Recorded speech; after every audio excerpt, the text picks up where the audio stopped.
Hello, hello, you guys. Happy new moon in Capricorn. I just feel like this is such a fitting new moon to end the year with.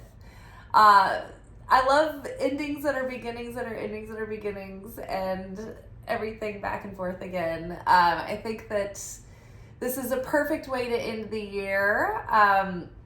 I guess this is our second to last day of the year when the new moon is happening. Tomorrow is New Year's Eve, and then the next day starts us into 2025. Yay! So I love it. So we're ending the year with a bang, and we're ending the year with this enthusiasm to get back on track, right? We've had a really good time over the holidays. We've been reflecting over the last 16-year karmic cycle.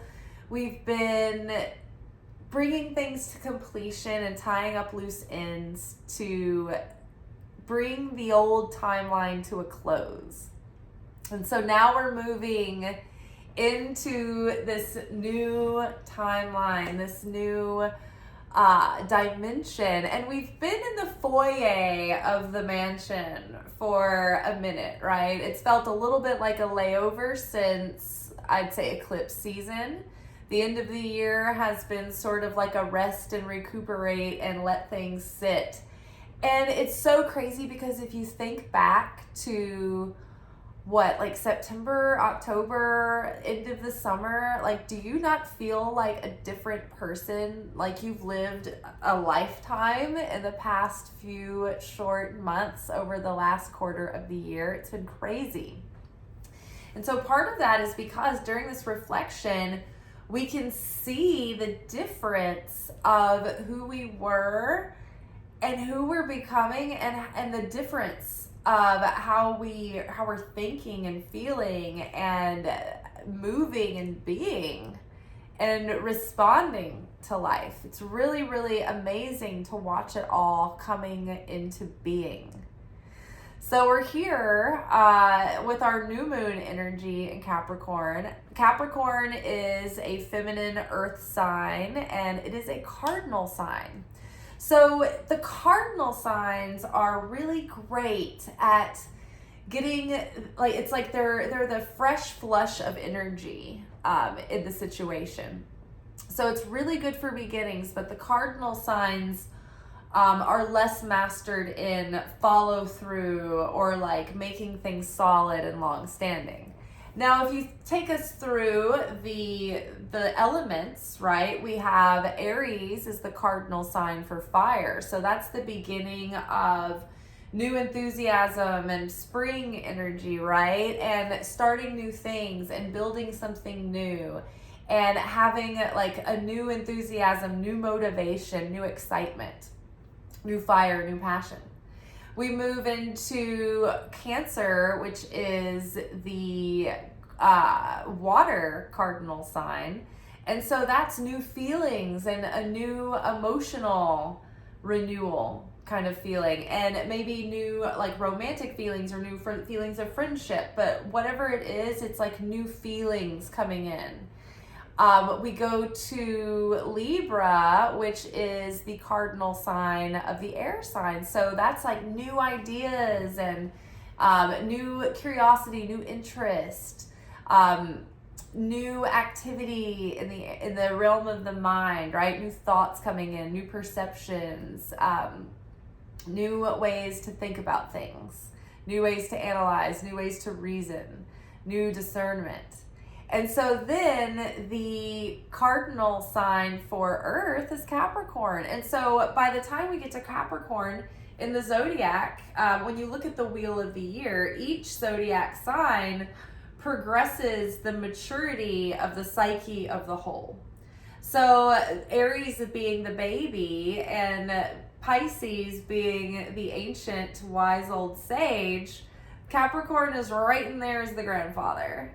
And it's great because whereas Aries is the baby, and then you go to Cancer in the cardinal signs, and Cancer is a little more mature, maybe like like a brooding teenager, if you will.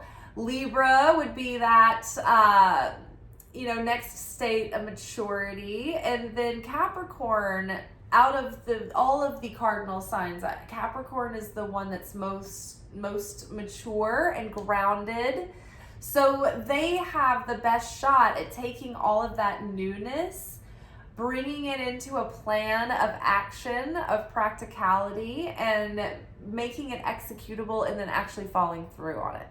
So that's why, like, Capricorns are so great at doing things and initiating things and actually taking the steps. Even though some Capricorns might have a hard time following through or exercising endurance and perseverance, because Capricorns, even though they're born under the sign and they have those natural strengths, they still have the weaknesses to overcome as well.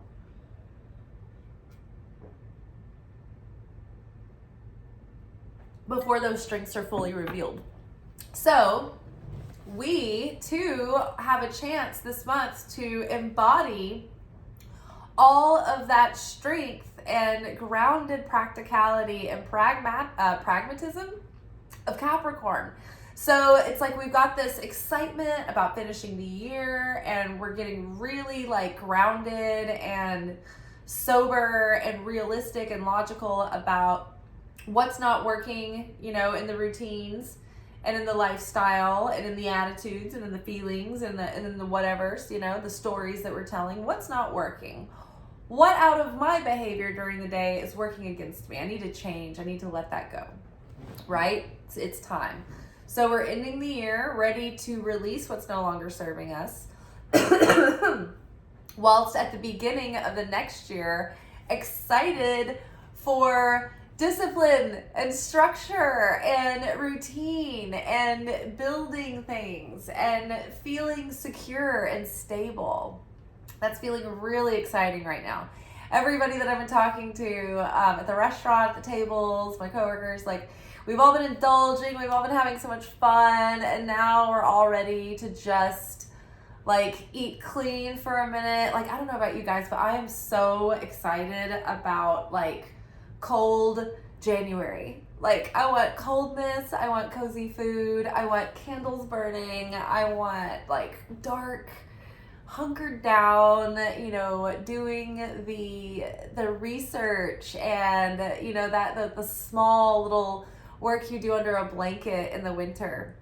The Nordic countries and some of the northern hemisphere cultures, they are known for having like cultures built around embracing coziness, because it's so cold and dark in certain places way up north most of the year. So it's like they've had to, spin this dark, cold season into something that they look forward to. And I feel the same, and I'm feeling it this year. I'm feeling really excited to like get into some projects and get into some good routines. And it's such a great time to start launching the new self, the higher self, starting to get into that behavior and getting into those patterns, because this next year is going to require it.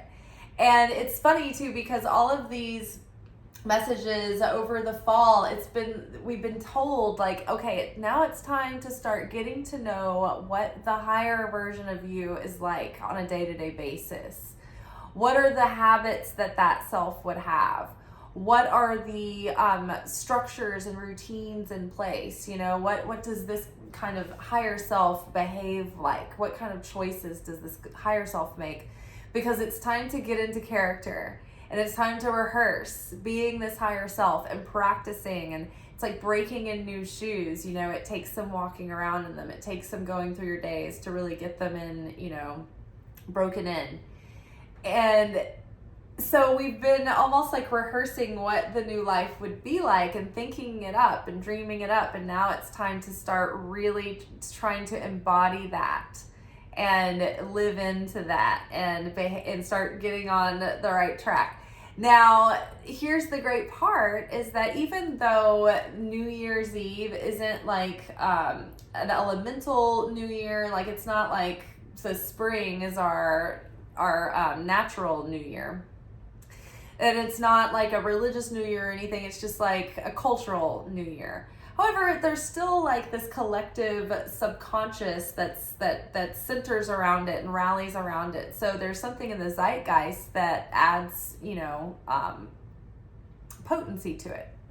So it's kind of like when you're like, I'll start Monday, right? This is like the big Monday. So starting, the first week of January, don't start for January 1st. You can if you want, but usually we're all hungover and tired that day, and we're like, we'll really get into it tomorrow. But yeah, so this is like a good day where you can kind of visually and like have this energetic passage through a time where you think, okay, I'm waking up, I'm in a new dimension, like the midnight, right? So count down to midnight and think about letting go of the old timeline and just breathing it out. And then when the 10, 9, 8, 7, 6, 5, 4, 3, 2, 1, that's it. That's the start of the like Netflix, the series Us season. I feel like this is season 2. I feel like we just got through season 1 where we're introducing all the characters and stuff as they are. And now in season 2, the plot sort of twists and we're really getting into the juiciness of the story. So, new timeline, who dis? We're feeling like the new habits and new routines coming through, and we're feeling really good about it. So, with new moon energy, it's important that during that day and the days surrounding that day, you have a positive energy and a positive mindset, because your consciousness is the seed level through which everything is created that channels through you. So your seed level of consciousness is kind of in the flavor of everything. So if we, and then the new moon is the seed level of the month. And so that new moon energy is in everything throughout the month, right? So we need to keep our mindset in a positive state as we are planting the seeds for the things that we will grow through this month. So try to stay in an optimistic mindset. Try to believe in yourself. Try to push yourself beyond what you think. Like today, I thought there's no way I have time to get done the things that I want to do. And it would have been very easy for me to just have been like, well, I give up. I leave something out. I won't have time anyway. And I was just like, you know what? I believe in myself. I believe in myself. And I believe in the miracles of the Creator. And that we've got all the freaking miracle juice of the holidays behind us. We got Christmas miracles. We got Hanukkah miracles. It's a miracle zone. And it is a miracle, but I'm sitting here right now telling the tale that I got our regular daily video up. I got the short done. I got the photo done for the post this morning, but I didn't get it written. So that part, that part slipped. But everything else, I had to go to Target and buy a hairdryer so I would have decent hair for the video. And still, everything got done. I went to work. So, give it your little extra effort, right, over the next couple of days. We're not asking you for boss babe burnout culture. Just believe in yourself. When you think, oh, I don't have time, or I can't do it, or it's not enough, or just be like, nope, we can do this. So we're gonna moxie through it. So that's one way. Okay, so that's one great thing and one way we're gonna use the new moon energy. Second, when we think about the traits of Capricorn, Capricorn's very practical. They're very good at like executing a plan and seeing the value in things and following through and sticking with it and sticking by it and putting their effort in and being consistent and dependable, right? But Capricorn can also be really rigid and controlling and very materialistic and very perfectionistic and worried about what others think and all that too. So there's two sides of the coin. So when we have a full moon or a new moon, that's a chance for us to tap into the energy of that sign and embody those traits. But we get the good stuff when we transcend the difficulties and the challenging stuff. So, if we can, find ways to alchemize those more, I guess you could say, negative traits of Capricorn within us, then that helps us unlock the power of the strengths of Capricorn within us. Excuse me. So if we can overcome maybe our tendency to be overly controlling and overbearing, we might have better success at the way that we're approaching being disciplined and consistent, because it might be more sustainable and more relaxed and more forgiving and more compassionate, right? So they don't even necessarily have to be obviously connected like that, but that's kind of how it goes. It's that when we break our own flesh in self-sacrifice, it opens up possibility for that same energy to be transmuted, transferred into something positive, into something that we're creating that's coming alive in us, right? Because energy is never created or destroyed, but it is released and moved around. So when we make a sacrifice, it allows that old part of us to become something new. So let's get into the reading. We also have Mars still in retrograde, so there's this feeling of wanting to like go, roaring ahead, but we kind of can't. Everything's just kind of slowing us down a little bit. So just embrace the pace, right? Take it step by step by step, just like the little goat. Keeping our feet firmly planted on the ground, and don't get in a rush, because the world won't let us right now. So take it as an easy pace. Don't get too overwhelmed. Don't take off, don't put more on your plate than you can handle at the moment. And celebrate those wins as you go, because they're so satisfying that they make you want to take another step and another step. So, generally speaking, during a new moon, it's great to set our intentions of what we want to manifest. And then, we get a good visual of that. And then we pick out like 3 actions that we're going to take in the waxing cycle, because we want to take advantage of the building light, the growing light within the moon. And it's symbolic for the growing light of creation that the Creator is sharing with us in our efforts. So we want to do those things and continue to do them while the energy is building through the waxing phase. So maybe at some point over this day or the next, write down in a journal like what it is that you want to, and this is a great time to do your manifestation list too for the year if you haven't already. I haven't got to do that yet myself, and so I'm like, what am I doing? I am always on top of this time of year. But I've been doing the 2025 prediction series, guys, so I'm hoping to have that totally done and up for y'all tomorrow. But if it's not finished by tomorrow, I'm hoping it will be done by New Year's Day. We do have to go into work early tomorrow. It's going to be a big night at the restaurant. So, all right, our first card out, us in the context of this moment, is true love. If you've ever seen Princess Bride, this is a reference. There is true and deep love here. Relationships that challenge us to grow. True devotion and commitment. This person or situation is coming from the vibration of pure love. So where we need to put our seed level of consciousness right now to start the year, to start the timeline, to start this month, and to start what we're going to be growing over the next 6-month cycle, we want to be in a consciousness of love. We want to have our hearts, the little dial, the little thermometer set to love, right? And we want to be giving and acting and creating through a heart of sharing, through a heart of caring, through a heart of love and positivity and creation. Because that is what our year is going to start with. It's going to be the base, the mirepoix of the year, the base flavor of the whole thing. So we want to keep our heart and our mind in love right now, in love with life, in love with our friends, in love with our family, in love with coziness, in love with traditions, in love with good foods, whatever it is that you can get yourself generating feelings of love right now. That's the important part.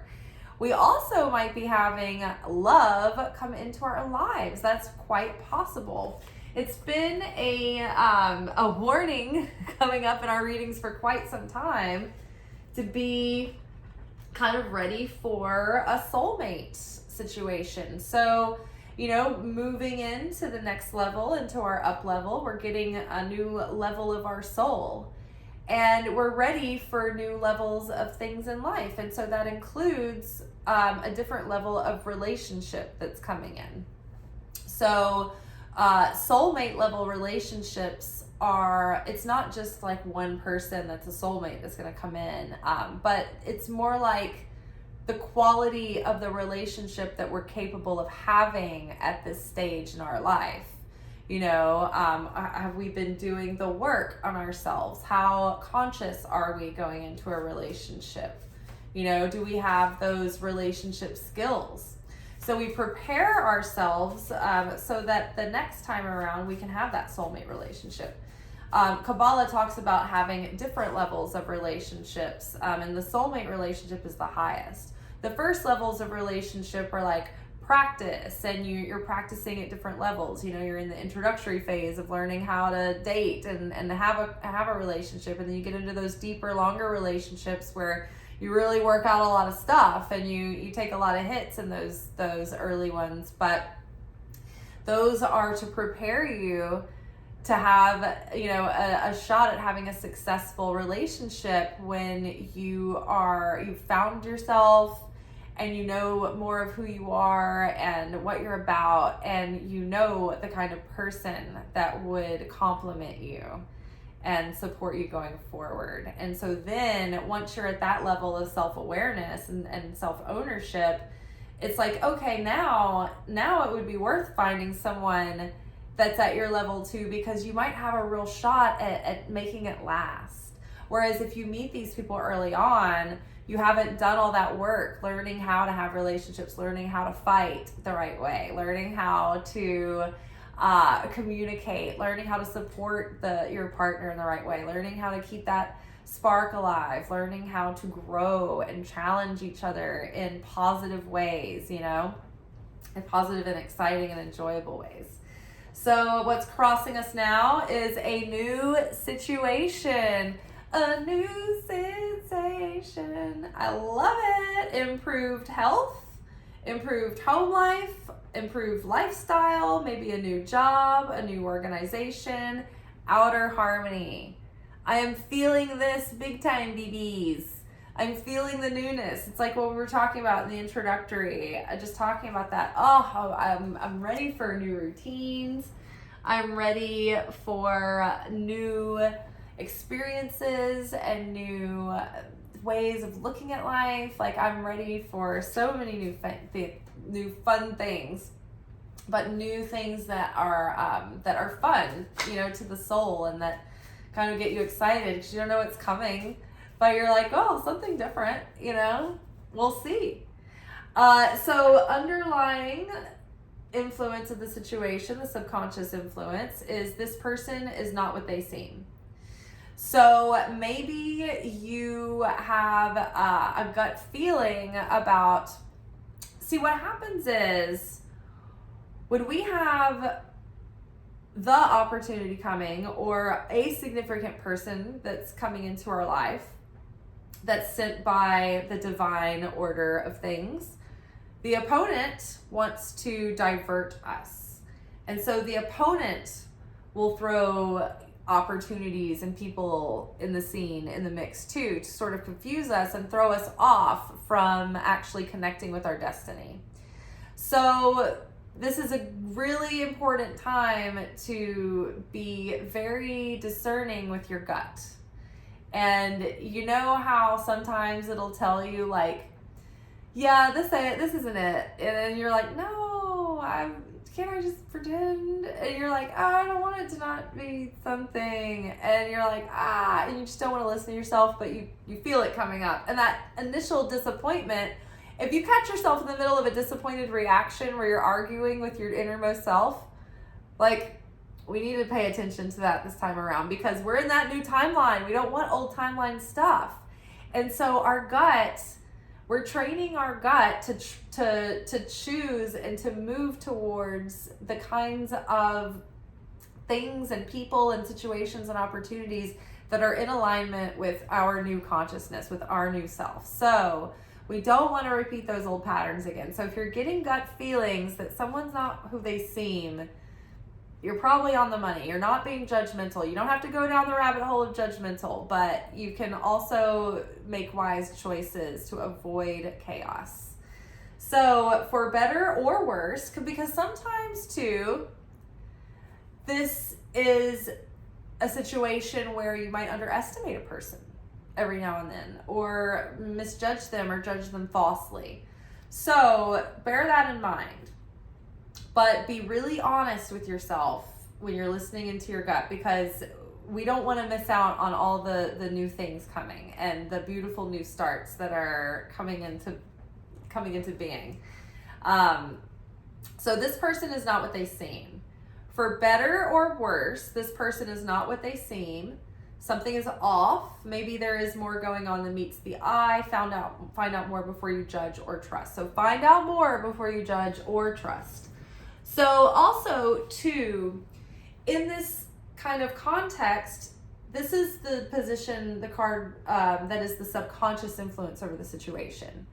So there's also a possibility or a layer here that might point to a subconscious fear that you have, or a subconscious defense mechanism that's trying to protect you from people who aren't who they seem. You know, maybe you are a trusting person and you think the best of people and you see the best of people and you sense the best in people.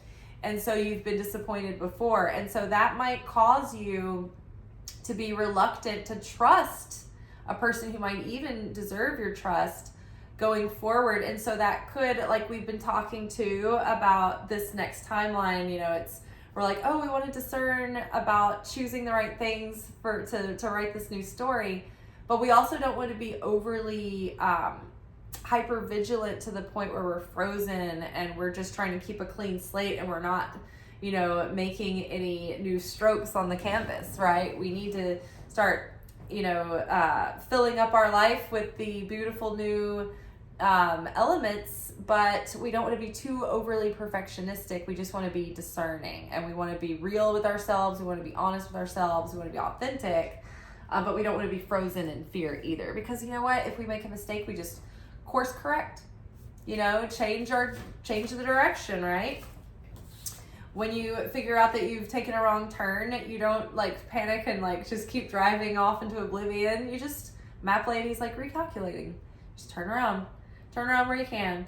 Okay, so the situation that it has been a lesson that we've been dealing with that's starting to clear up, that's not going to be an issue as much anymore, is affect consciousness. And that's very exciting, because that is one of those seed level consciousness issues that affects the whole situation.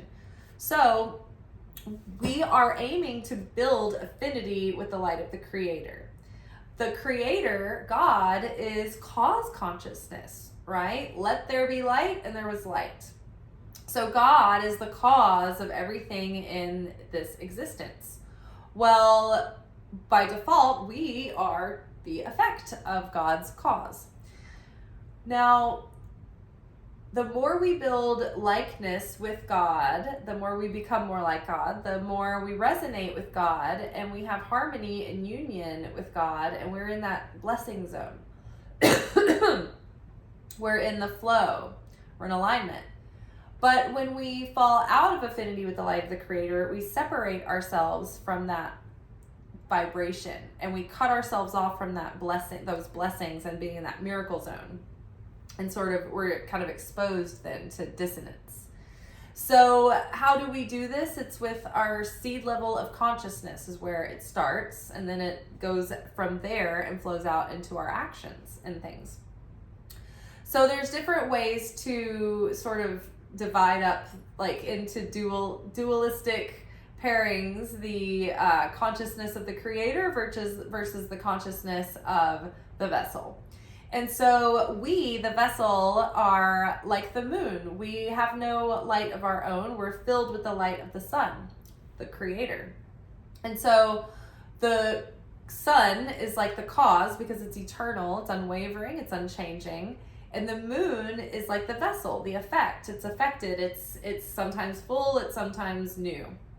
And so we, at any given time, are in cause consciousness or effect consciousness. And when we're in effect consciousness, it's like we believe everything that we're seeing. We believe the simulation. We're getting pulled into the storyline instead of stepping away from it for a second and then choosing how we want to conduct the way that the energy is moving. So we are affected, right? When we don't know how the industry is going to go through the slow times of year, we're affected. We're scared. Oh, money's tight. Oh, when we are enticed by someone we're attracted by, we're affected. We're like, oh, I want to, impress them or whatever. And so the moment we become the effect, it's like we lose our power and we lose our affinity with the light of the Creator. Whereas if we're the cause, we can be in the midst of uncertainty and not let it affect our behavior and our choices. We can separate ourselves from being caught up in the emotion and the drama, and we can discern and we can go below the surface of the choppy waters, and we can find the stillness and we can discern with sovereignty and free will, instead of just being like, oh, I'm affected, I have FOMO, I have JOMO, I have, I don't buy now before while supplies last. It's like, reactive behavior, being impulsive. So the state of effect consciousness that we used to be living in, effect consciousness generally creates chaos, right? You do something in a reactive, impulsive state, and then that has dominoing effects. And so when we're in effect consciousness, we kind of lose our power. And when we're in cause consciousness, we are incredibly powerful manifestors. So being in a reactive state and sort of acting without thinking and acting in ways that are self-defeating and work against us and kind of ruin our efforts, that's a thing of the past. We have a lot more self-control and self-awareness now, where we can slow down and we don't have to immediately respond when life happens. We can just take it a little slower and choose with more intention. Crowning us, we are abundant. You are abundant. Aye. Act in faith, knowing that the means will be provided. Your cup runneth over. You have so much to share. Cultivate and enjoy. You have so much to share. Cultivate and enjoy a sense of abundance. So cultivate and enjoy a sense of abundance. Whatever is happening right now, whatever the surface level, don't do anything crazy or too impulsive, but you don't have to be in a reactive state. For example, if you are kind of stressing because you spent a lot over the holidays, I know we all can relate to that story, or you ate a lot over the holidays, you're like, oh my God, I lost, I gained my weight back. I spent too much money. It's like, just feel okay. Feel certain in the Creator. You don't have to do more damage, but don't start beating yourself up. Don't start feeling panic. Don't start overcorrecting, right? Because then you get in yo-yo dieting and you get into scarcity mode, and you start being miserly, and then you kind of lock up your flow of money. So you want to have healthy, balanced spending and saving, but you don't want to be extreme in either. So we are abundant, and our consciousness is abundant. So whatever has been happening, if you might feel a little nervous about money, we're starting fresh at the new year. We're going forward. Everything's going to be okay. There's no reason to be fearful. There's no reason to be in a state of panic or have that. I know in parts of my life, I've had that money terror where you're like, I have zero money in my bank account and my rent is due and my bills are due and I don't know when my check is going to show up and I don't know when the next check is coming. And I've felt that before, being a freelancer working in film and video production. Now I work at a restaurant as a server, and I have almost doubled my income, and I have so much more security and stability. And even though it's not a guarantee, it's still a gamble, even in our most like uncertain times of year, it's still way more secure than what I'm used to in the past. And so it's like I can feel the way that the creator, that God has grown me over the years to have that faith and that certainty. And it was really during those freelancing years when I had no choice, because the heat and the fibromyalgia feeling would come over you, and you're like, your blood pressure is pounding, and you're just like, oh my gosh, like you're flushed and you're a nervous wreck, and it's like it's just a cloud that's hanging over you through your whole day until you can get a hold of that demon that's got you, and you can say, you know what, I'm just gonna choose to believe and have certainty in God that I have never been forsaken. I have been scared. I have been put in very thin times on thin ice, but I've never been forsaken. And so whatever I have experienced, I've been able to grow out of and grow through and get myself out of and find solutions. And so the moment that you have peace in your heart and you know that God will send a solution, and that you know that God can work in any situation and God can move through any situation, it's like that's the magic sauce. That's all you needed. That's the thing that gets you the coin to make you Big Mario, to get you into the next level, right? It's the rite of passage that gets you the initiation coin, the talisman. So the moment we have certainty, that's when usually the problem seems to dissipate, or the solution shows up, right? So keeping that seed level of consciousness that you are abundant, and that you don't have to be, you don't have to think, oh, I'm abundant so I can do some impulse spending. No, but you can ease your heart and your mind and your blood pressure, because that's not going to help you. It's not going to make you have more money suddenly. But it can make you sick, and it can actually cause you to have an accident or break something that will then cost you more money.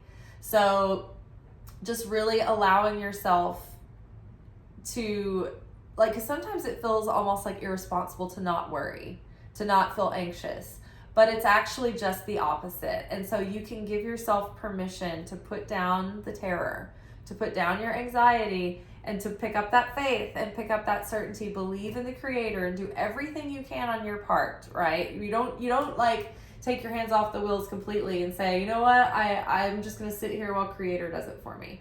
You can't do that either. It's like we have to fully show up and fully believe, but when we can do that, everything will be fine. All right, so what is coming around the corner? Here we go, energy detox. Oh my God, this is so funny. Sometimes when I grab the card and I'm like, did I second guess myself just now? Then I turn the card around and I'm like, oh my God, yeah. Coming around the corner, we need that energy detox, baby. I cannot wait. We are grounding our energy. We are eating clean. You guys, I would challenge you to have fun cooking with whole, fresh ingredients. I mean, that is so nourishing for the body. It will help you. It'll help fortify you through cold and flu season, like more so than taking supplements and taking extra added this and that and tinctures and all that. Just start with the food that you eat.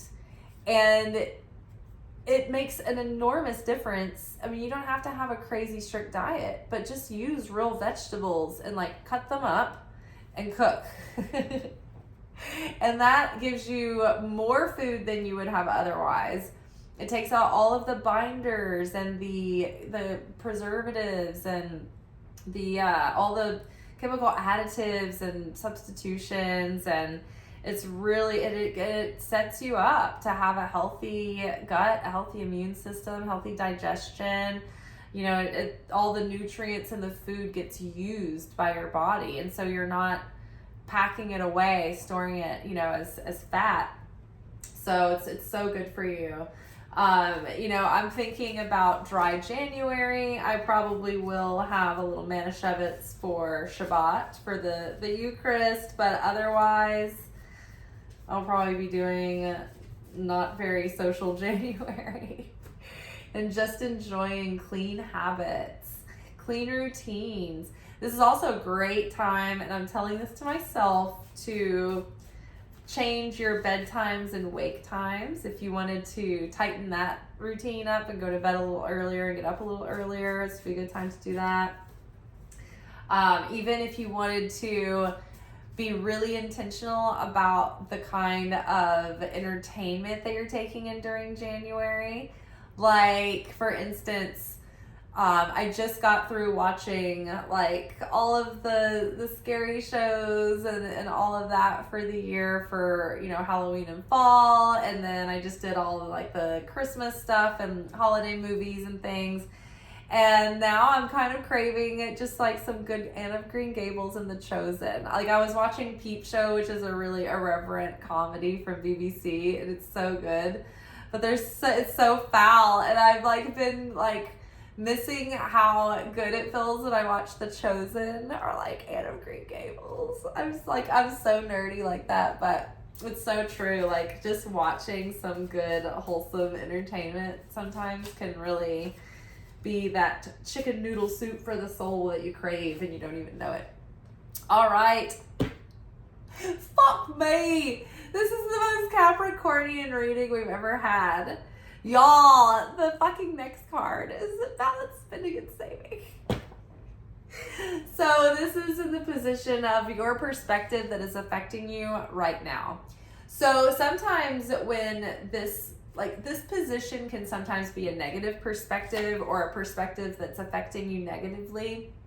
So extremes with money usually don't work because we can't keep those rigid restrictions on ourselves, and also like terror and fear around money don't really help either.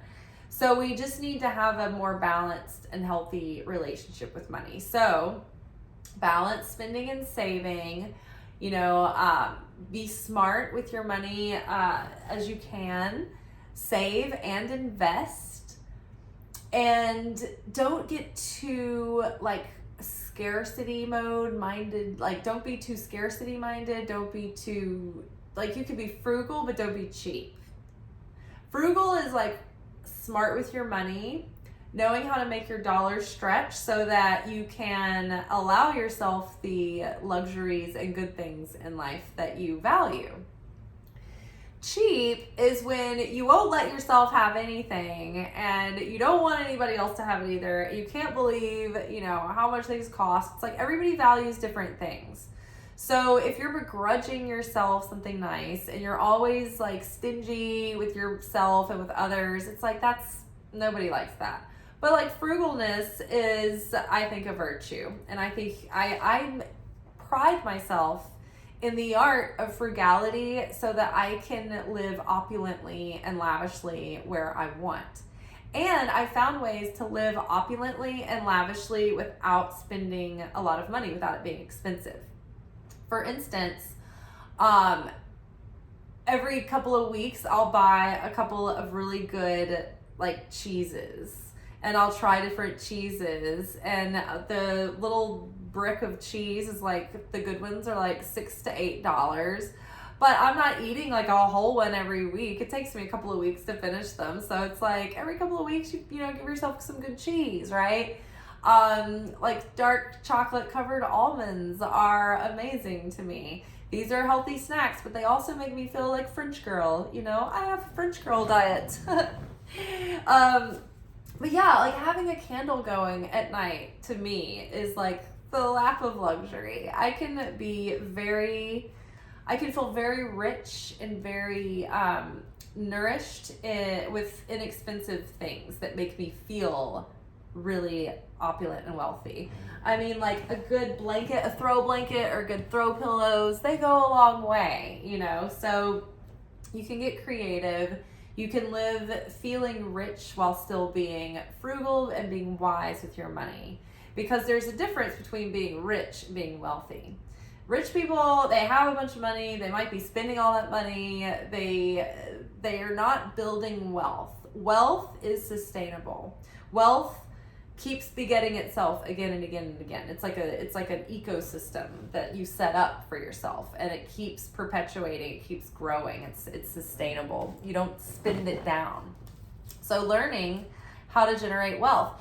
And I have heard more than one story about people who have started at just middle income or even lower and pulled their way out of poverty, got to middle income, and were able to invest their money in smart ways that they were able to grow and generate enough wealth to where they established financial independence.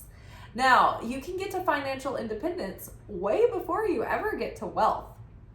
Your investments can generate enough for a modest living, and then you can keep growing it from there.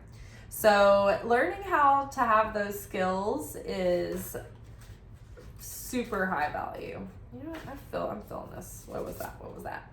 It's a good match. So the outer experiences, the outer influence that is affecting you right now it's a good match. So the more that we resonate with these goodly ways and these higher ways with our higher self, then we're going to be like a vibrational match for like really exciting stuff, like our next level. So the more we can embody that higher self and embrace healthy spending and saving, and embrace learning how to create wealth for yourself, embrace eating well and taking good care of yourself and taking good care of your money and your house and your situation, having a great mindset, having your heart in the right place. All of these things are going to attract amazing jobs, amazing friends, amazing new romantic options, right? So what you are radiating, that is also what you're attracting in. So if you are really doing the growth and you're stepping into these new shoes, then you're going to be starting to attract in really good things very soon. So I have a couple of cards that indicate a good match, and one of them was specifically romantic and one of them was general. So let's see which one this one is. So this one says romantic chemistry, worth exploring, something to be learned, resonance, compatibility, a mirror, a worthy adversary, a good pairing, mixes well, two parts enhanced when brought together. So amazing. And we did have that true love card. So we might actually be meeting new suitors soon. So again, we got to put on our little discernment hats, because the opponent loves to send us more than one option at a time. In fact, when I think back in my life and I think of the relationships that I ended up getting into, more often than not, there was always like more than one option at the time. And I remember being torn in two so many times of like, oh shoot, did I make the right choice? Like, did I pick the right one? Did I rush into one when like the other one was just right around the corner? So take your time. Like sometimes the opponent sends us a diversion. I actually had a prophetic dream once that this person, and in the dream, they were blurry in the dream, but I met them the next day. And the dream had Killer Clowns from Outer Space in it, like the movie. And he and I met, and we were working on this music video. And when somehow we ended up hanging out afterwards, and he and I ended up dating for years. But when we hung out after the gig, he mentioned, he was like, oh, I was in a horror movie once. And I was like, oh, what were you in the horror movie? And he was like, I was a killer clown. And I was like, oh my God. So immediately I'm thinking oh, I had this prophetic dream. This guy was in it, and he looks like the guy that's blurred out, and he was the killer clown from outer space. However, the dream, obviously I'm not married, so we didn't get married. the relationship had value, it had worth, it had value, but he wasn't ultimately the one for me. And he could have been a killer clown from outer space, right? Like, what is a clown? They kind of put on an act and they kind of trick you. And from outer space, it's like an alien. It doesn't belong with you. It's not your species. So I didn't look at the symbolism at the time. I just was so overwhelmed by the prophecy. I was like, well, I guess this is it. So you never know. So be discerning and take your time. I jumped into that relationship because I'm an Aries, and so in my former life, I would rush into relationships and commitments, and it didn't really bite me in the ass because they usually turned into like real relationships that lasted like 5 years. But that's what bit me in the ass, is that I had too many like 3, 4, 5 year relationships. They added up over time. So take your time, be discerning, get to know people, as you're dating them. And so they'll reveal who they are. Okay, so in our, somehow I have this in my hand. So in our hopes and fears position, we have show your support. So sharing emotional support, inspire, motivate, acts of kindness, do what you can to help others, and reach out. So I think that we're so hoping that the things that we're creating and putting out in the world, that people are going to be supportive and they're going to show support. We're hoping that the love that we call in and attract, we hope that they're going to be supportive and show their support.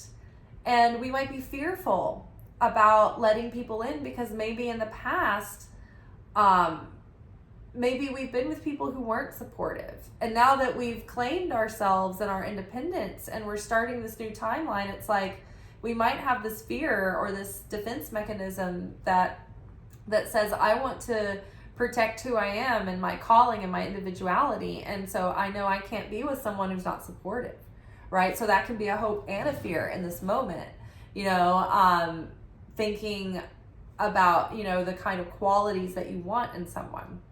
Now, when we want to receive something, then a good way, like if you want a friend, be a friend kind of thing. So if you are hoping to get support from something or good feedback, or you're hoping something is well received, then start putting out that good energy. Find ways to be supportive of others. Show up to their stuff. Ask them how their ideas are coming along, show interest, take an interest. I love my job. I love my coworkers because we all have creative things that we're working on. And so it's really fun to talk to each other about them and ask each other about them. And it feels like you have people that you have accountability buddies, and you have people who understand and know the journey and the struggle and the success as well. So it's amazing to have supportive people around. And so it's a crazy difference of the feeling of when someone's not supportive versus when they are. And I've had both. So having people that support you is everything. And so being supportive to others is also everything, even though if people don't necessarily always tell you how much it meant to them, it does. It means something to them. So let's see, what's our final outcome here? We have cause consciousness. Oh my gosh, what a great way to bookend the reading. So we have gone from effect consciousness in the past to stepping up into our creator britches with cause consciousness. So practicing restriction and self-control. We can pause, we're proactive. We can exercise our free will. We're sharing affinity with the light of the creator. We are unwavering, we are unchanging, we are eternal. Resist the urge to reflexively respond. We are not the victim of circumstance. We have certainty. We see through the illusion. And what I mean by seeing through the illusion is that any given situation that you find yourself in, this is like a simulation. It's like it's training exercise. And so as we go through the different scenes of our life, we interact with people, things happen, and we get caught up in the moment and we take it all so personally. But if we could just step back a little bit and separate ourselves from being in the soap opera to being the actors in the soap opera, we see that all of these scenes and all of these scenarios that we're going through are really like training scenarios that the Creator gives us to awaken and develop our soul. So think about, yes, we enjoy our happy memories, but those really probably didn't make us the strong fighters, and they didn't cut our claws and help us, cut our teeth and our skills and our know-how and our grit and our ability to persevere when things get tough, right? We didn't build our faith when everything was absolutely a-okay. It's when we got thrown into the hot water and we had to find our way to safety again. And we had to feel the threat of it all and trust and believe through it before we were rescued, right? When the Creator is pushing us up against our edge and he's inviting us to take that leap, we won't have the solution. We won't have the resources there, the safety net ready so that it's comfortable. We have to take the risk and it's calculated in that it's not always logical, but when you're being led to do something and it's going against your own nature and your own flesh and your own agenda, and you're like, I know I need to do this. I know I'm supposed to do this. I don't want to do it. I know I need to do it. I'm too scared to do it, or whatever it is, right? So we take that risk, right? Because we trust the Creator. Because we know that the Creator is the one that's calling us to do it. Because we know it's not our selfish nature. If it was, we wouldn't want to be doing that. And we wouldn't be thinking that. We wouldn't be making that plan. So we have built cause consciousness at this point.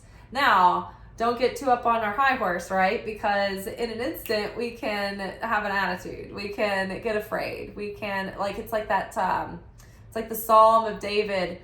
When you were with me, Creator, I am strong.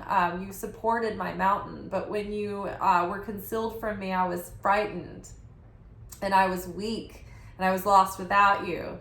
So it's like when the Creator, we're being blessed and everything's going well, we're like, yeah, I can do anything. And then when the cloud is over the sun, we're like, oh my God, everything's at stake. We're all in for it this time. We really fooled around and saw what was coming. We fooled around and found out.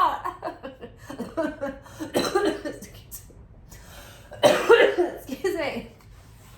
Oh, I had a slight sniffle, 8-9 days ago, and this happens to me every time.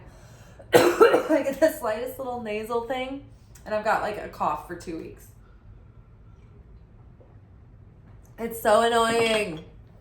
Okay, let's pull 4 tarot cards to get some more flavor, get the vibe. Well, we are really getting our shit together. We're getting our ducks in a row. We're detoxing. We are meeting the love of our life. We are, taking it one day at a time. If you are getting sober, take it one day at a time. 1 hour at a time. 1 minute. Can I get through this hour? Can I get through the next 10 minutes? So whatever it is, whatever we're building, whatever we're doing, whatever we're growing or creating, one step at a time. It's better to be consistent and do one doable thing and complete that rather than get overwhelmed trying to rush or trying to make things happen fast, or doing all-nighters, right? What am I thinking of? Instead of doing a whole bunch of work at once and then being sporadic, consistency is key. Consistency adds up to give you way more results. All right, so we are being consistent and dependable, just like a Capricorn. We are, what the fuck? She's like, what the fuck? We are seeing things clearly. We are not suffering any fools. We are the Queen of Swords. The Queen of Swords has a strategy. She has insight. She can see it all very clearly. And she's not suffering any fools. She is quite a force to be reckoned with. She's a straight shooter. She tells it like it is. Sometimes she can be a little bit of a sass. I'm quite the Queen of Swords, I will tell you that. She's a good communicator, very witty. Life's experiences have not been necessarily kind to the Queen of Swords, but they've made her stronger if you're upright Queen of Swords. And they've given you a sense of humor. This is oftentimes a person who doesn't have children or a person who's single. So, but the Queen of Swords is, she sees things clearly. She can communicate a plan. She can communicate a message and be very compelling with that. And she may not trust people very quickly, and she doesn't trust, she doesn't bring everybody under the wing, but if you get into her good side, it's like she will be quite she will be quite a champion for you. Okay. Now we've got King of Wands, which is amazing. This is one of the best men in the deck, one of the best characters. We are getting into that masculine energy of like taking action and sharing and understanding what all of this intrinsic work and transformation and healing has been for. And so now it's like we are in our outer expression of the inner growth now. The King of Wands is the most mastered person in the Wands suit. So this is a person who's mastered their energy, their perseverance, their devotion, their stick-to-itiveness, whilst also being a very passionate and charismatic person. They have reined in their temper and their impulsiveness, right? So the King of Wands is also kind of like entrepreneurial. They have a very strong sense of industry. So they're very savvy when it comes to like business, but it's like this person who can go the long they can go the long haul. Sorry, I'm like tired. I've been talking all night and I'm starving, so I'm like, I am losing my words now. But yeah, so they can go for like, they can persevere and they can go for the long haul.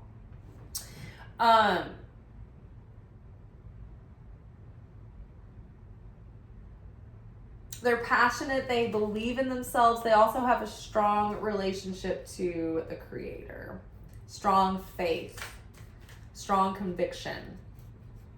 Oh, I love this. We have 9 of Pentacles. So the 9 of Pentacles is the confident, self-assured business person.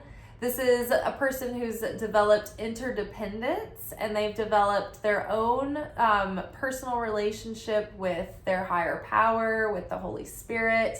And because of this, they are really reaping the rewards of all their efforts. They've done well to create stability and security and beauty around themselves and comfort. And so now they're kind of enjoying the fruits of their labor, but there's still something that they're searching for. They don't have the 10 yet, right? They don't have the legacy and the family and the partnership. So there's still something that they're searching for, but they're pretty good. They're sitting really pretty. And this is the position you want to be in when you're poised for something great to happen. It's like you can meet anybody at this point. You might be starting a new career path or launching a new product or a new business or a new idea. Something is where we've prepared for this. We're ready and we're going to the next phase. So I'm very excited. We've done well. Good job. Good job.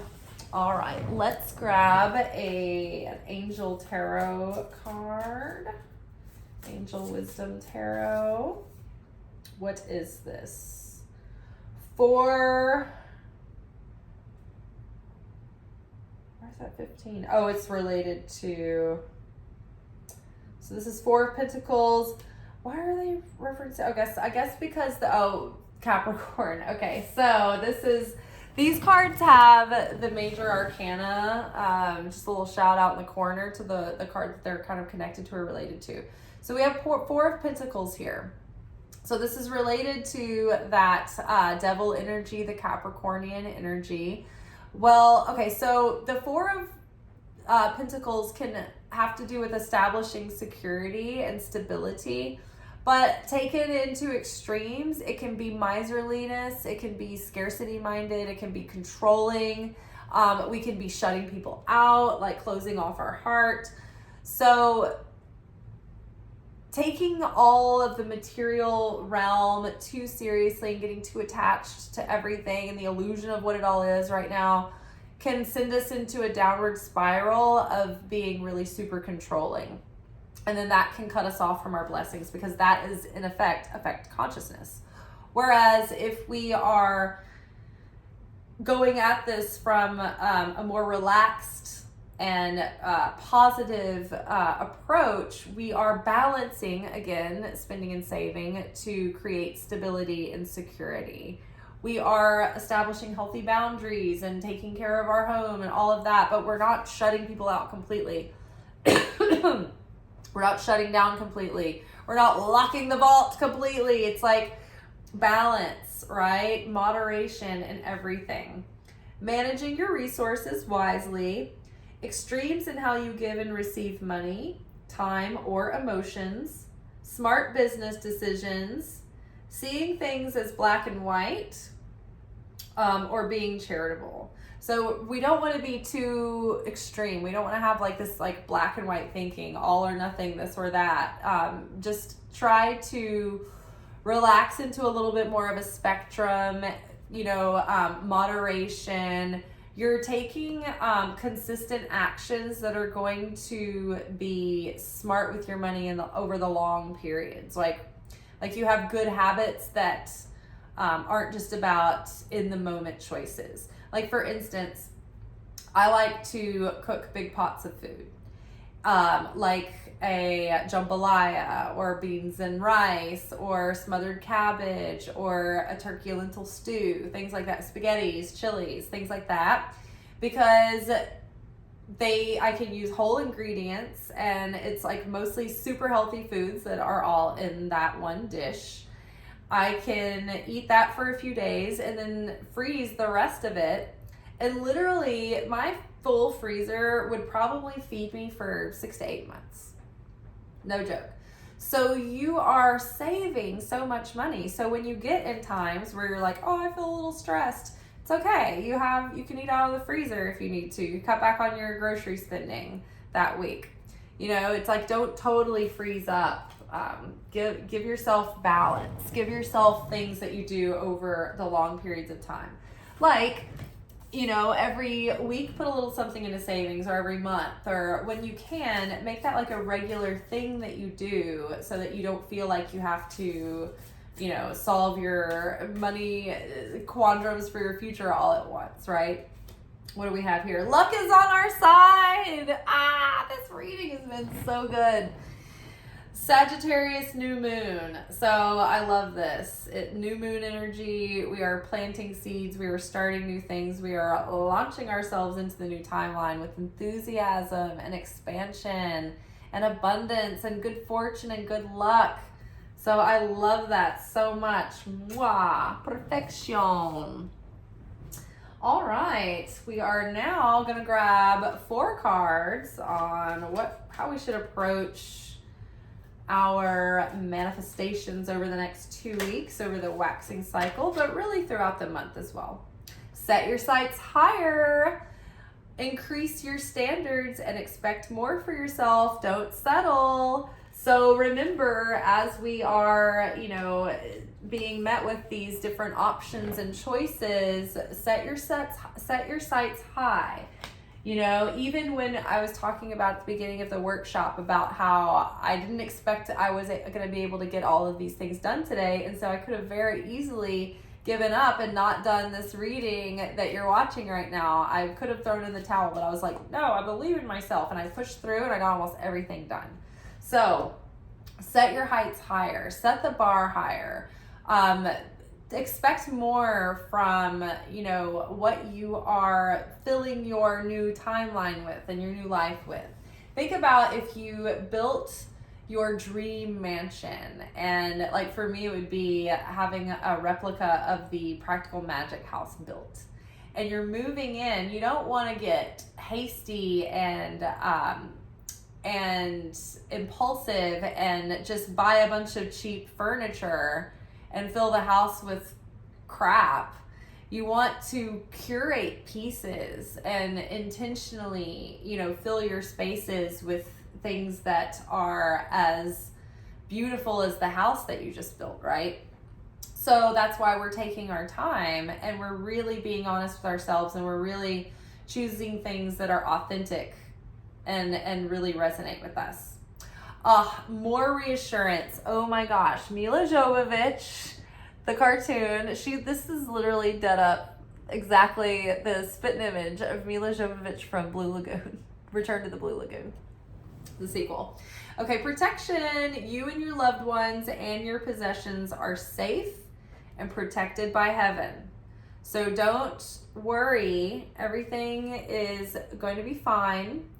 You know, whatever might be concerning you at the moment, this is, like I said, in the simulation, this is just that scary part where you get to exercise your faith and develop that certainty and that trust in the Creator. And as soon as you can find that release from the fear and you can relax and you can feel peace inside, that's usually when the illusion dissipates and a solution comes in, or something comes in to help, or the circumstances start improving and it takes the weight off. Oh, wow, that was an aggressive flip.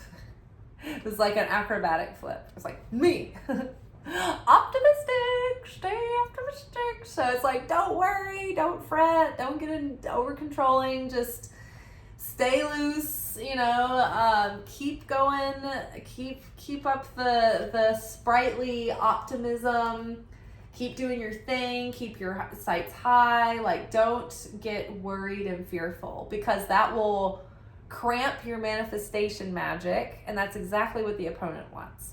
So we're staying optimistic. Your dreams are coming true. Don't quit right before the miracle occurs. Don't quit. Don't give up. Don't give up on yourself. Do not throw in the towel, and do not settle for something that you know is not 100% right before the miracle comes in. All right, what is this? What is this? Time to move on. Ooh, old timeline, get out of here. Washing that timeline right out of my hair. Love it. Moving on and moving up. It's time to let go of the old and worn out so that new can come in. Time to clean out that old underwear drawer, huh? New people are coming. You don't want anybody to see that stuff. It's time to clean out the old and worn out so that new can come in. Letting go. Let it go. Let it go of the old timeline. Let go of old hopes that never worked out. And if you're still holding on to them, that it's not like I'm not talking about, like, for instance, like this channel, it still hasn't monetized. So I'm not just going to be like, well, I quit then. I'm moving on. I'm letting go.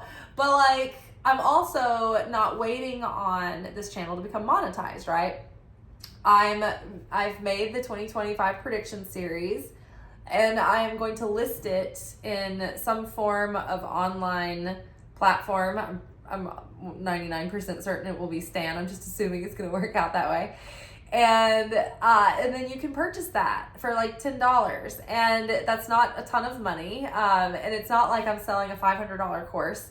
But if enough people bought it, it would make a difference, right? And so if I, start creating content like I've been wanting to anyway over the course of this year, the content might help me make enough money where I can work less days at the restaurant and start making more content, more refined and structured courses and things like that for you guys. So that's something I'm really excited about.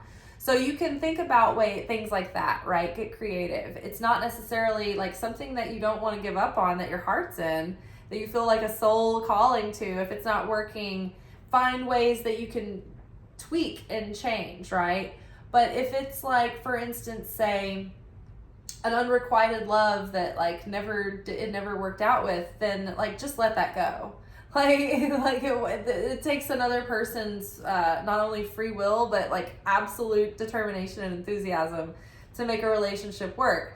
So, you know, things like that, don't worry about it anymore. You know, time to move on from if you always labeled yourself a certain way, or other people labeled you that way. So you're like, well, you know, people in my family thought I was flighty and not handy. And so growing up, I would want my brother to show me how to do something, and he'd be like, I'll just do it for you. But then I went on in my career as a grip and electrician to be like extremely handy and very innovative and engineering, how would you say engineeringly? Like good at engineering things, I guess you'd say. So that if I would have let that label stay on me, I would have been a dizzy dame, helpless to this day. Now I just know how to pretend to be one in order to flirt, but if I need to like do the thing myself, I can. Behind closed doors, if there's nobody there to help. All right, so let's see. We're moving on from the past. We're moving on from old labels and old stories, you know. If you have had like, I don't know, strained relationships with somebody in your family, like a sibling or a parent or something, instead of the next time you see them, instead of like expecting it to be like it always is and getting yourself all worked up, you know, we do this, we get in our dramas before we even get there. And then we're like setting up booby traps for them to fall into just so we can be like, see, I knew it. Oh, they haven't changed. Oh, they'll never change. I'm such a victim. Oh, forlorn. No one understands me. Where's my journal? I have to write 10 pages. It's like, oh, what if we didn't need to do that anymore? What if we could just be like, you know what? I'm just going to like, let's just start fresh. Let's give credit for a new day. Let's just go in with curiosity and meet the person where they're at, you know? I mean, you could literally sit down with your father or your mother for the first time and be like, instead of me wishing they were somebody who I wanted them to be, I could just start getting to know them for who they are and start listening to them, who they are, and getting to know what they feel and how they think instead of wishing they were somebody different, you know? Yeah, I mean, like my dad and I have never been close, but I've been trying to not be sour grapes about it, and he's still not super available. I mean, but instead of being sour grapes, I see him when I can, and I try to just make it a good time. You know, and I try not to think about all the ways he's ever failed me and disappointed me from every time and everything in the past. It's like, good Lord, nobody would want to hang out with that, whether he's your dad or not, right? You're going to be like, oh, I gotta go hang out with my nagging daughter. She hates my guts. It's such a disappointment. I'm so ashamed to just sit there and see all the ways I felt. Like, can't wait. So, yeah, instead it's just like, make the most of it. My dad and I are on the opposite ends of the political spectrum. We just don't talk about that. And if we do, it's like I have to broach the subject in a way that is like, I don't want to be that obnoxious person that's shoving my opinions down someone else's throat any more than they do. So when we bring these things up, it's like we can kind of like broach the subject without getting in a knockdown drag out, or we can just like realize that we need to change the subject before we get there, you know? So you can learn to move on from old stories and old paradigms and old dynamics and old scene work that would play out again and again and again if you let yourself fall into the temptation, right? So time to move on, move forward, and give everybody a new script, new chance, right? The new season. All right, let's check in with our love lives. It's like there's 44 cards in these decks, but I feel like we only ever get the same 4 cards. Let's see what's happening out there. That's calling my name. Oh, new love. It's everywhere. I feel it in my fingers. I did not watch Love Actually this year from the pits of hell. It's like we've all started to feel like we're like watching it. We're like, wait, this is a terrible movie. I just liked Keira Knightley. I didn't know. It's like, I mean, what a horrible movie. But the reason I went off onto that tangent is because that song that I started to sing is from that movie. But I just assume that everyone is obsessed with Love Actually, like I am, because I've been talking about, me and my friends at work have been talking about certain movies that we're obsessed with, and like we're always like going off on Love Actually. Okay, so New Love Actually is coming in. It's all around us. A new person has stirred your romantic feelings. So very exciting. Pay attention to red flags is at the bottom of the deck, which is great because we are paying attention to red flags nowadays, aren't we? And also, too, it's just like another helpful hint. It's like you might have a whole bunch of people, you know, kind of coming at you at the same time, right? And so, again, we have to pay attention to the red flags and take our time getting to know people and use discernment. Codependency. So maybe getting a chance to step out of those old codependent tendencies and habits and, you know, extend ourselves beyond those. We've done a lot of work to become interdependent, right? If we're too hyper independent, sometimes that can block people out. And then they don't feel that there's any place for them in our life, right? We don't need them. But if we absolutely need people to get by, and we can't spend any time alone with ourselves, and we can't take care of ourselves, and we don't know how to provide for ourselves, then they become a crutch, and we don't learn those valuable necessary skills to self-soothe, to turn to Creator as our source, you know? And then we become dependent on that person. Well, what happens if something happens to that person? What if they can't work because they're injured or sick? What if they die? What if they leave us, right? We're left alone. We are born alone and we die alone. And we make our decisions, essentially the major ones in life, alone. We can hope to find a partner that will share the journey in parallel with us and continue to make choices together. That's not always the case.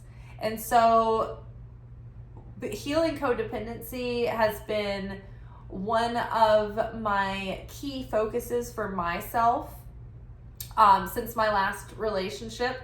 I never thought of myself as being super codependent, but I can see that there were ways that I was. And it was just something that, I mean, we all have it. We're all on the spectrum of codependency. We all need each other. We're all human beings, and we all love relationships, and we all love to be supported, and we all love to snuggle and be close, but then have our space and all that. So the thing is about codependency, though, is that it's not always about needing somebody like that on that level all the time, where you can't be alone, you can't fend for yourself.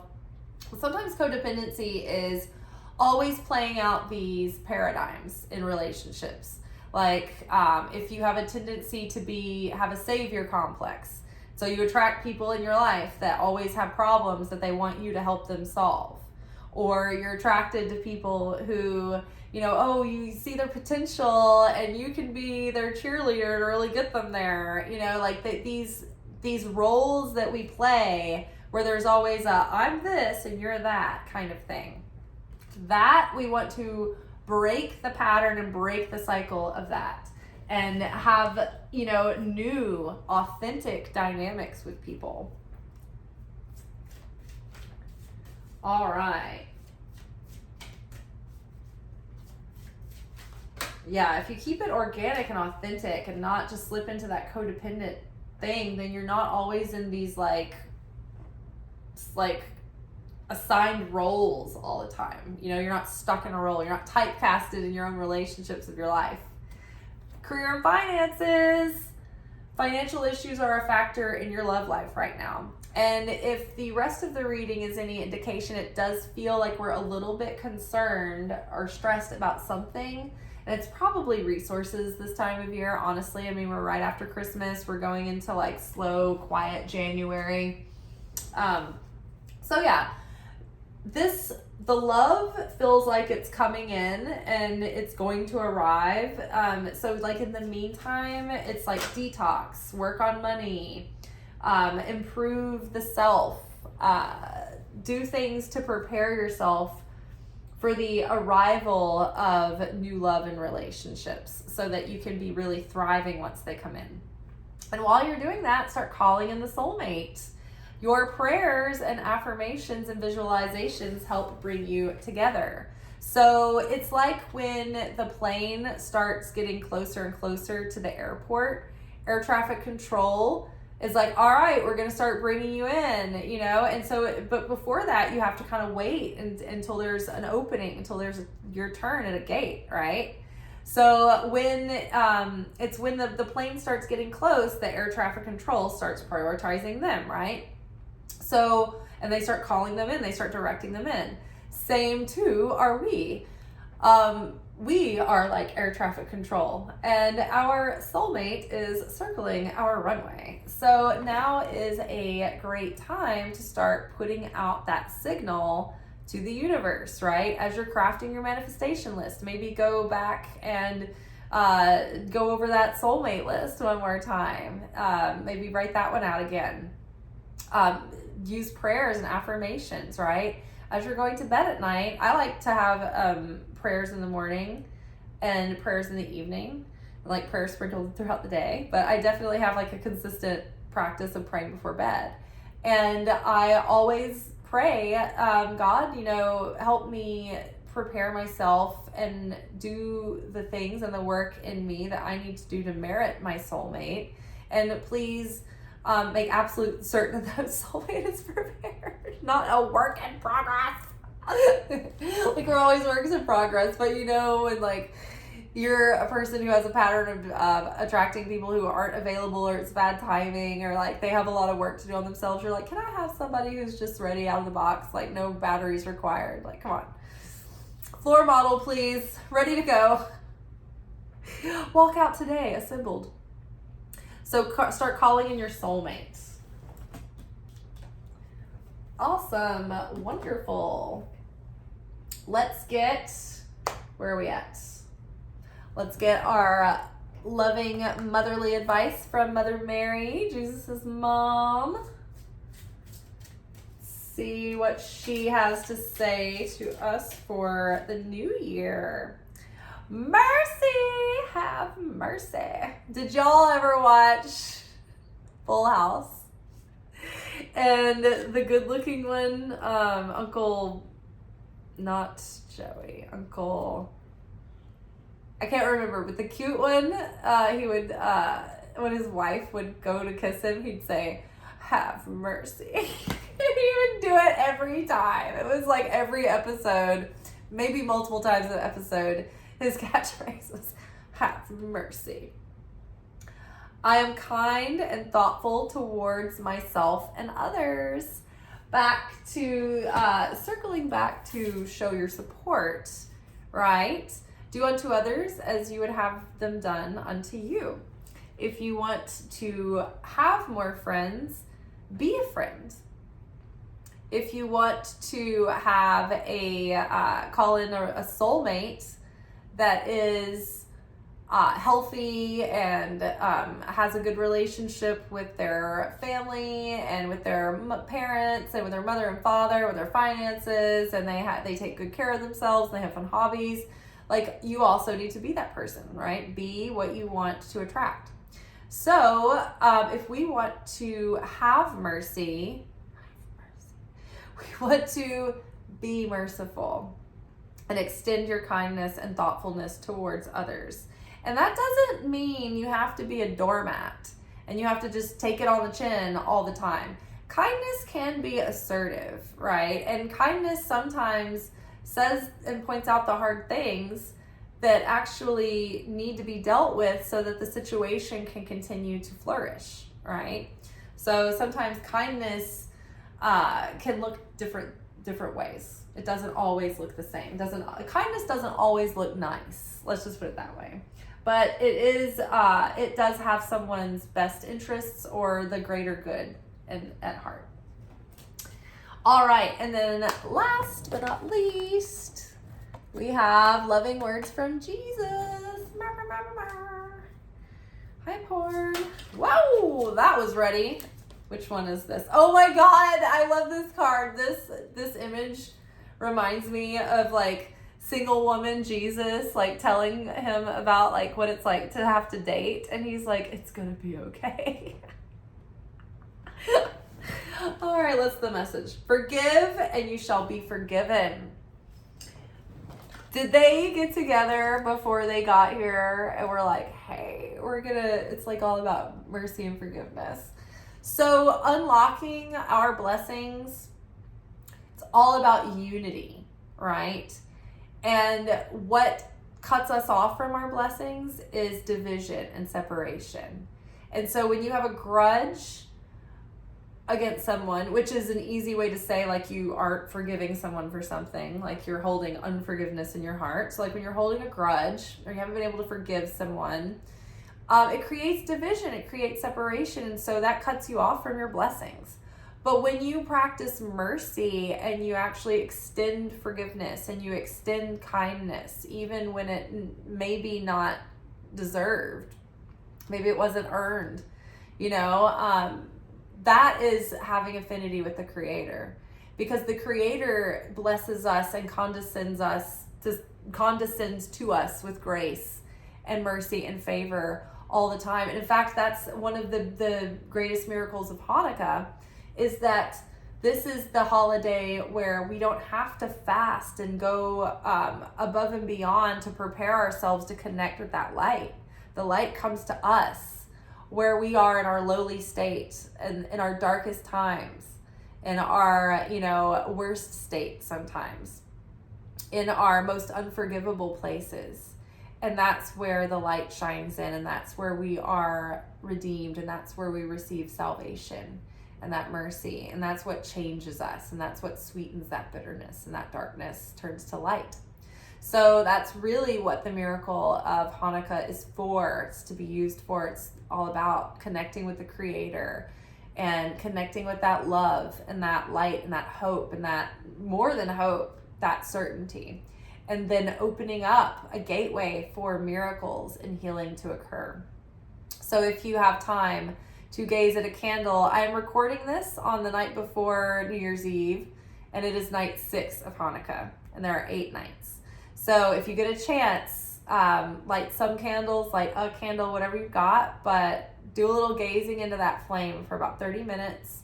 Really connect with the light of the Creator. Just sit there thinking, this is just some quality time that I get to spend in appreciation of the awe that I'm in, of the blessings and miracles that I've seen this year and in my life.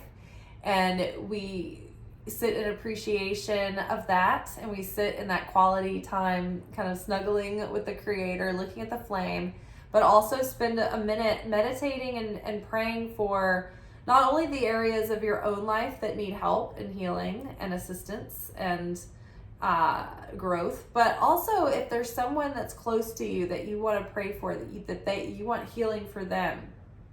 That's a good time to pray for those people as well. All right, y'all. And then eat something after, because that food is taking the spiritual energy and physicalizing it, and you're taking it in. I just scratched myself, but you're taking in that food to like solidify the manifesting of the light, the manifestation of the light. I'm getting out of here. I'm stuttering, and I'm losing words, and I'm starving, and I'm tired. But I hope this will serve you guys well. All right, ciao.